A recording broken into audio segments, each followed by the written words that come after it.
में थोड़ी सी I don't know लोग कंफ्यूज थे या समथिंग, थोड़ा सा पहले तो थोड़ा सा सवालों जवाब कर लें ताकि जो कंफ्यूजन है अगर वो दूर की जा सकती है तो मैं कर लूँ। करना तो आपने है लेकिन मैं हेल्प करूँगा उस कंफ्यूजन को दूर करने में। तो बताएं। तो ये जो आपने सी ऑफ एन माइनस वन, ये सी को कांस्टेंट टाइम, ये कहाँ से आ रहा था? मतलब ये थोड़ा सा पिक्चर के लिहाज से बता सकते हैं ड्रॉ करके थोड़ा सा? मेरे ख्याल में आप बेस्ट वर्स्ट केस की बात कर रहे हैं ना। यस। और आप चाहते हैं कि मैं अरे के लिहाज से थोड़ा सा पिक्टोरिकली ठीक है। समझने में आसान हो जाए। ठीक है, तो हम बेस्ट केस की बात कर रहे हैं।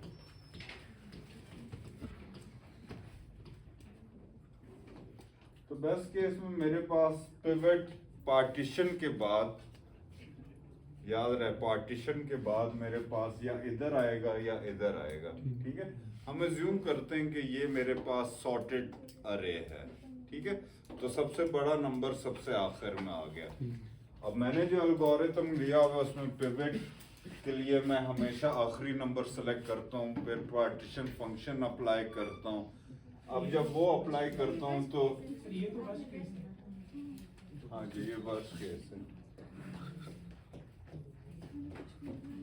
तो ये मेरे पास पिवट मेरे पास इधर आ जाता है। ठीक है, और मेरे पास n-1 एलिमेंट्स आ जाते हैं। जब मैं इस पर पार्टीशन अप्लाई करता हूँ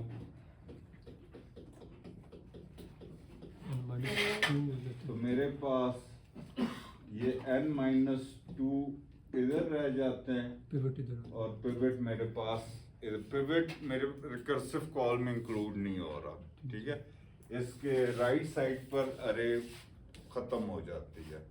ठीक है, तो फिर जब मैं पार्टीशन अप्लाई करता हूँ तो मेरे पास n-3 आ जाता है और पिवट मेरे पास इधर आ जाता है, और यूं करके वो मेरे पास 2 साइज की अरे आ जाती है। उसके नतीजे में जब होता है तो मेरे पास पिवट तो इधर आ जाएगा, मेरे पास सिंगल एलिमेंट आ जाएगा। Single element by itself sorted होता है तो मुझे कुछ करने की ज़रूरत नहीं है। अब जब पार्टीशन फंक्शन होता है तो उसका कोई कांस्टेंट होगा सी, और वो बेसिकली मेरे पास एक लूप है जो करके यूं करके चल रहा होता है। तो पहली दफ़ा वो सी ऑफ एन टाइम लेगा, दूसरी दफ़ा C of N minus two, C of n-1 time लेगा, फिर सी ऑफ n-2 टाइम लेगा, और यूं करके वो इधर तक सी ऑफ 2 तक आएगा। यहाँ पर फिर वो पार्टीशन फंक्शन नहीं लगेगा क्योंकि सिंगल एलिमेंट है। तो ये मेरे पास 2 + 3 से लेकर n-2 + n-1 + n और कांस्टेंट साथ इसके मैं मल्टीप्लाई करता जाता हूँ। तो ये मतलब हम कर रहे हैं कि total time taken for all the partitions during recursions for worst case. ठीक है, All the partitions for all the recursive cases। Phone रख दें सामने, सामने ऊपर।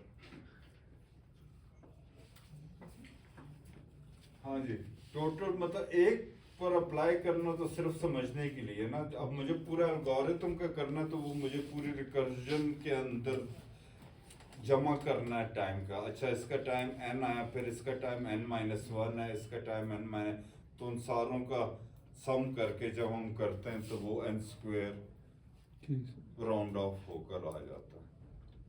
ठीक है, और कोई सवाल?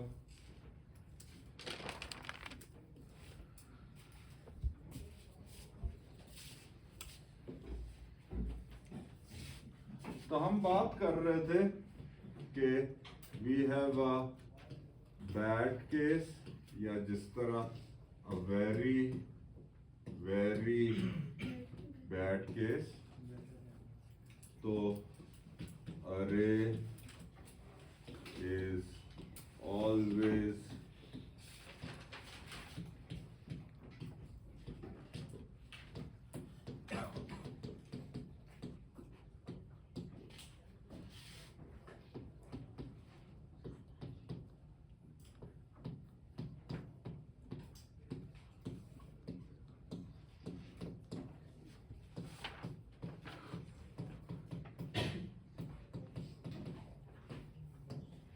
ठीक है। हर केस में मेरे पास वो होता जाता है। वो हमने पिछली क्लास में देखा था कि अगर 100 एलिमेंट्स है तो वो 10 एक साइड पर आ जाएंगे, 90 दूसरे साइड पर आ जाएंगे। फिर वो 10 जब मेरे पास डिवाइड करते हैं उसका 10% 1 एक साइड पर आ जाएगा, 9 दूसरी साइड पर आ जाएगा। तो ये हम करते हैं। सर अब ये इसका रेशो आप किस बेस पे ले रहे हैं? 10%? किसी बेस पर नहीं ले रहा मैं इसको 1% एंड 99% भी कर सकता हूँ। अच्छा। ठीक है। क्या हम ये एग्री करते हैं ये बैड सिचुएशन है? ठीक है, ये हम एग्री करते हैं। तो ये कोई बेसिस नहीं है। अगर मैंने कोई बेसिस बड़ा साइंटिफिकली करना हो, बड़ा मैथमेटिकली करना हो, तो मैं फिर वो प्रोबेबिलिस्टिक एनालिसिस करूँगा, एक्सपेक्टेड वैल्यू निकालूंगा, क्या प्रोबेबिलिटी है कि पिवट मेरे पास किधर आएगा, ऑन एवरेज वो किधर आएगा। तो वो उसमें एक्सपेक्टेड वैल्यू की कैलकुलेशंस आ जाती हैं। तो जो सिंपलर चीज़ है इस क्लास के मकसद के लिए वो ये है कि हम एक ख़राब सिचुएशन ले रहे हैं कि एक स्टूडेंट है, वो पढ़ता तो है लेकिन बहुत कम पढ़ता है। तो क्या वो कोर्स पास कर लेगा? हाँ, वो कर लेगा। एक स्टूडेंट है वो बिल्कुल ही नहीं पढ़ता, तो वो क्या पास कर लेगा? नहीं, वो पास नहीं करेगा। तो मतलब इस तरह की सिचुएशन है। ठीक है।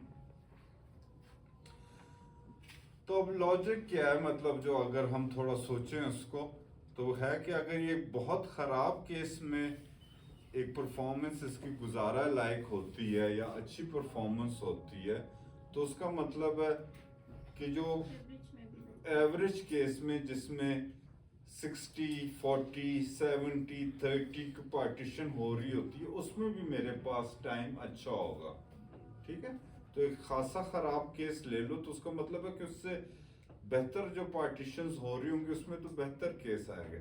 हम उस तरह का ज़्यादा रियलिस्टिक केस क्यों नहीं लेते जिस तरह के मुजम्मिल ने कहा था कि हमेशा तो हो सकता है पिवट एक दफ़ा दरमियान में आए, एक दफ़ा फिर अगले नीचे जो है वो शुरू में आ जाए, कहीं और किसी ब्रांच में जो है वो आखिर में आ जाए, कहीं पर वो 70 परसेंटाइल पर आ जाए, कहीं पर वो 30 परसेंटाइल पर आ जाए। तो एक जेनेरिक केस में तो हमारे पास पिवट की लोकेशन हर पार्टीशन के फंक्शन जो कॉल होगा उसमें एट द एंड पिवट कहीं दरमियान पर आएगा, कहीं शुरू में आएगा, कहीं इनके दरमियान में आएगा। लेकिन फिर उसका एनालिसिस करना मुश्किल हो जाता है। इसलिए हम ये बड़े आइडियल केसेस ले रहे हैं। एक बेस्ट केस है जो हमेशा इक्वली डिवाइड करता है, एक वर्स्ट केस है जो कि हमेशा एक साइड को खाली छोड़ देता है, और एक इस तरह की केस हम ले रहे हैं जिसको वेरी वेरी बैड केस कह रहे हैं। ठीक है।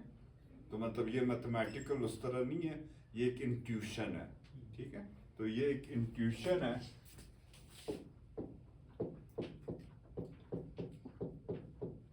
Intuitive understanding. ठीक है। तो हम एक इंट्यूटिव अंडरस्टैंडिंग की बात कर रहे हैं। ठीक है। इस नंबर को ऊपर अगर हम एग्री कर जाते हैं तो हम इसको जहन में रखें और हम आगे बढ़ते हैं। ठीक है। हमेशा मेरे पास पार्टीशन इस तरीके से होती है। तो अब थोड़ा सा इसकी रिकर्सिव ट्री बनाते हैं। रिकर्जन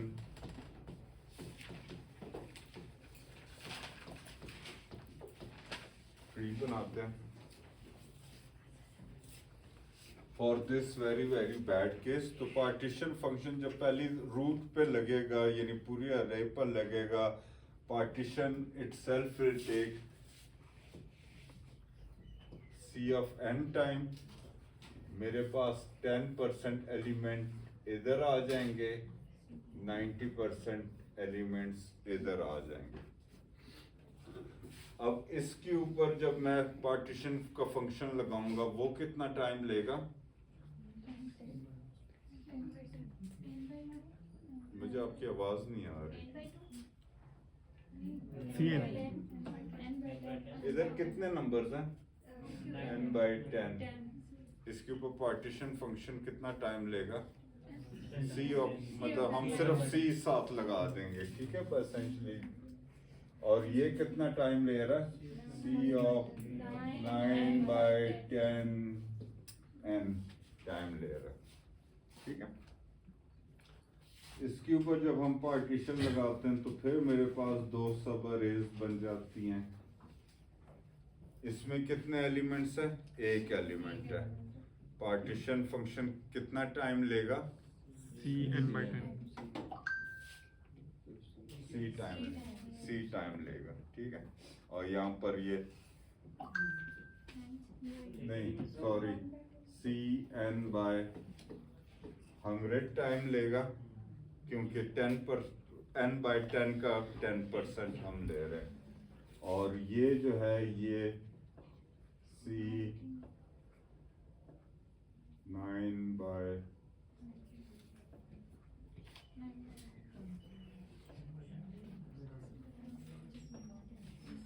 इतना ही टाइम लेगा ना।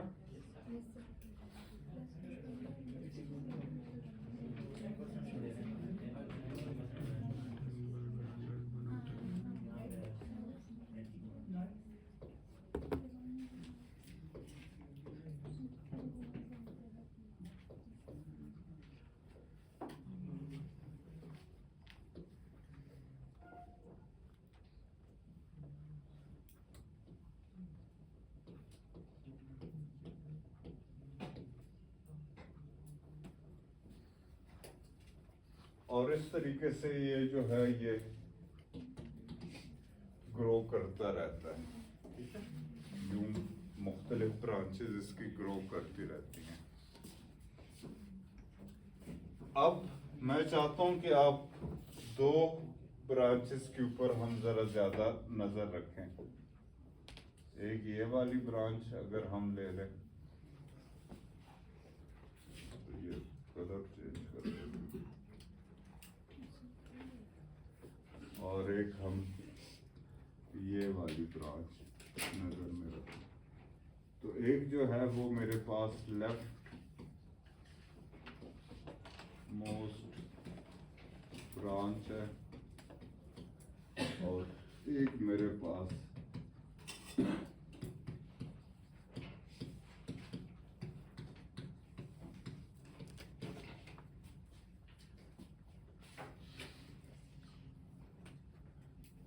इनमें से क्या ये दोनों ब्रांचेस बराबर खत्म होंगे या पहले एक ब्रांच? पहले एक खत्म होगी।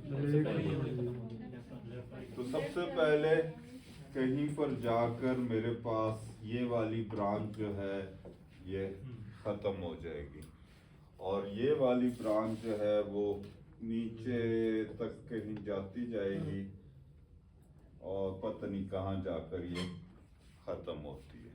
ठीक हो गया, यहाँ तक तो बात ठीक है। और दरमियान में हम इमेजिन कर सकते हैं कि ये कुछ ऐसे जो है ब्रांचेस की वो टर्मिनेशन की कंडीशन तकरीबन अप्रोक्सीमेटली ऐसी है। तो ये बैलेंस बाइनरी ट्री नहीं है, ये कुछ ऐसा बाइनरी ट्री है, ठीक है, जो कि थोड़ा सा टिल्टेड सा है, ठीक है। तो अब हम वही काम करते हैं जो कि हम मर्ज सॉर्ट में के टाइम एनालिसिस में हमने किया था। हम क्या कर रहे थे मुजम्मिल, आप बताएं। हाँ? चले जी सर। आयशा, आयशा नाम है। इसकी कॉम्प्लेक्सिटी निकालनी है ना, तो इसको सम अप करेंगे इन सारी रूट्स को। हाँ, आप बताएं क्या करेंगे? सम अप करेंगे तो बात दुरुस्त है। किस चीज को सम अप करेंगे? हम लेवल बाय लेवल हम करेंगे, ठीक है। जिस तरह मर्ज सॉर्ट में हम कर रहे थे, हम लेवल बाय लेवल करेंगे। तो मेरे पास जो है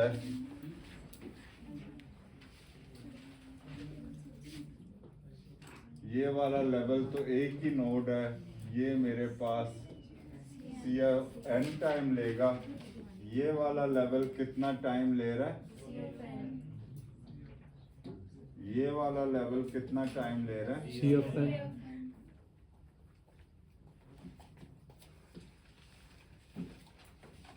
और फिर कहीं जाकर ये अगर आप मजीद भी करें तो ये CFN टाइम मिलेगा। कहीं जाकर ये वाली ब्रांचेस, लेफ्ट वाली ब्रांचेस खत्म होना शुरू होंगी, लेकिन अभी वो वाली चल रही होंगी। तो उस टाइम पर जो टाइम है वो लेस देन CFN होना शुरू हो जाएगा।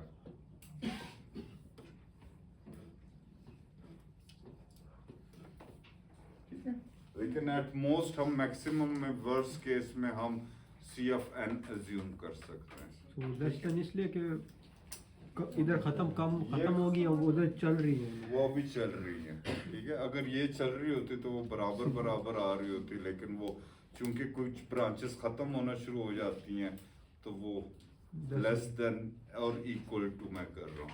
लेकिन हम जब कैलकुलेशन करेंगे तो हम इसका इक्वालिटी वाला लेंगे, क्योंकि हम वर्स्ट केस में जाएंगे ना, कि मतलब बुरे मैक्सिमम क्या टाइम ले रहा है, क्योंकि मुझे नहीं पता कौन सी ब्रांच ख़त्म हो रही है, कौन सी ब्रांच चल रही है अभी, और ना मैं उसका ट्रैक रख सकता हूँ, ठीक है।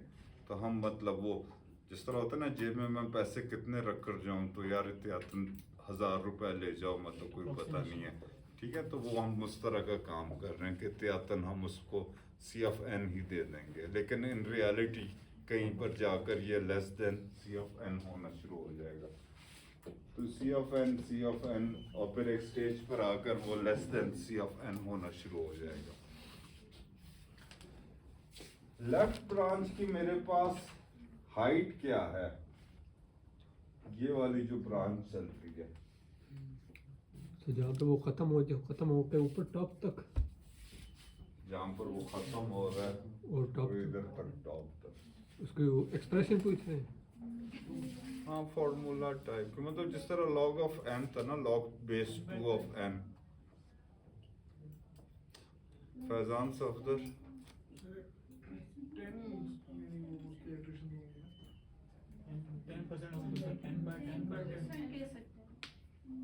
अच्छा, अगर एक चीज मेरे पास हाफ हो रही है तो वो log 2 of n हो जाता है ना, तो ये मेरे पास हर दफा डिवाइडेड बाय 10 हो रहा है, तो log of 10 हो जाएगा। तो इसकी हाइट जो है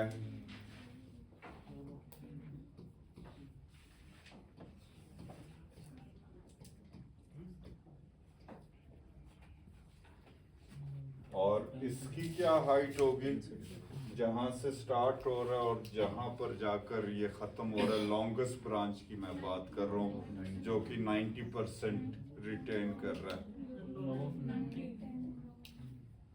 9